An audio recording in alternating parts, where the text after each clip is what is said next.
There have been a fair number of bills that have made it into the legislature's second regular session. While some are carryover bills that belong there, more have been introduced as emergency legislation, bills that need consideration due to the timeliness of the issue. Hi, I'm State Senator Stacey Guerin, representing Senate District 10, and it's my pleasure to bring you this week's Republican Radio Address.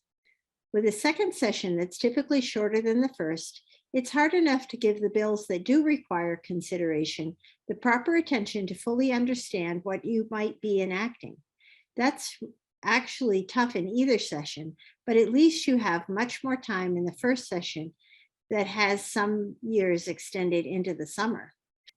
Usually the complexities of a particular bill are what drives the attention given to it.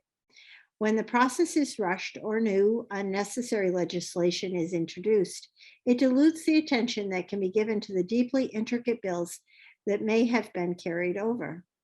So when we do have important legislation to consider, that requires our undivided attention.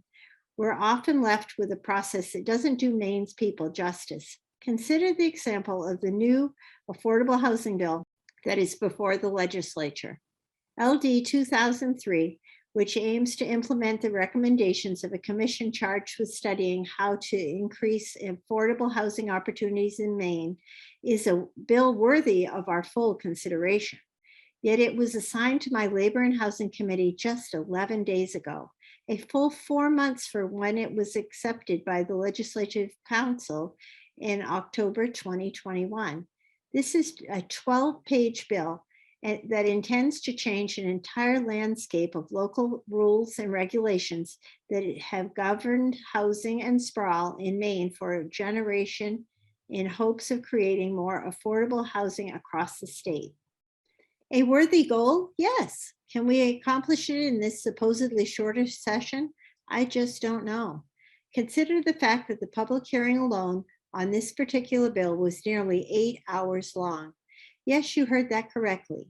The hearing held on Monday, March 7th went from 10 a.m. until well after 5 p.m., and more questions than answers were raised from the testimony given, all of which needs further investigation. There's no doubt that solving the affordable housing crisis in Maine should be a goal for legislators, regardless of what party you're in. That was quite evident in the nearly unanimous vote of the Legislative Council to bring the concept forward to the legislature for consideration and its bipartisan sponsorship. And the bill does try to solve the issue. Unfortunately, it's deeply flawed. What drew the most criticism during testimony before our committee is perhaps the most difficult to solve.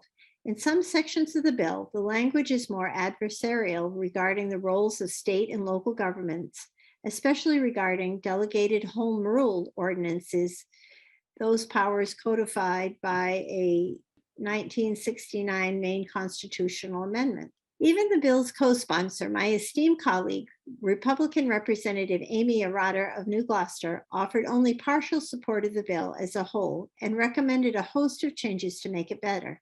Specifically, she proposed amending 9 sections, including eliminating language that would make it easier to sue municipalities, amending the growth cap prohibition to take into consideration the limits of existing public utilities, and taking a more incentivized carrot approach instead of the weight of a stick. Yet it was the testimony of Megan Gardner, a town councilor in Orono, that is perhaps the most telling. Describing her politics as far enough left of the party establishment to perhaps make them a little nervous in her testimony, she said the bill was too far-reaching, even for her. She was against it due to the cookie-cutter, one-size-fits-all approach that directly threatened local control of municipalities like Orono, a town that has spent a considerable amount of time and resources controlling its housing to prevent student conflicts with neighborhoods, overpriced rents, due to the nature of transient student housing.